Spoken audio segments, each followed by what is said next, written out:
Moment is on our star. Watching the last 24 hours on the sun, you can see two eruptions, bottom right and top left. Geomagnetic conditions are slightly disturbed due to the solar wind phi-angle flip, but the faster coronal hole stream is yet to arrive.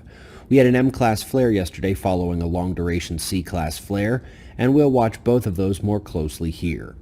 The first was resulting from a filament that erupted on the departing limb.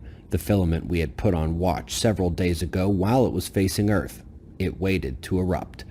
The M flare erupted on the other side of the sun at the new active region on the north, and it also created a CME as the flare destabilized and released the plasma in the umbral magnetic field arcs above the sunspot. The coronagraphs show the two eruptions, with the first being denser as the released filament is not expanding much, while the second is faster, already eclipsing the breadth of the first.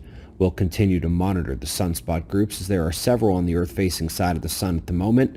For now, most have their magnetism nicely split, but those change pretty quickly. First up in the articles is a mid-cycle prediction for the peak by the group that discovered the solar terminator, the magnetic signal that one sunspot cycle is ending and the next is beginning.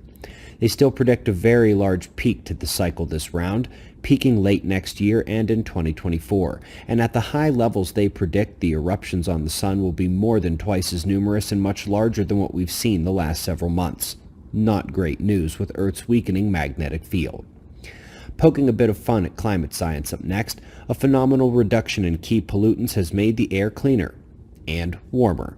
You won't hear this on mainstream, but this is probably the 8th or 9th time we've had to report this. Reduced pollution causes global warming since the particulate matter reflects sunlight back into space.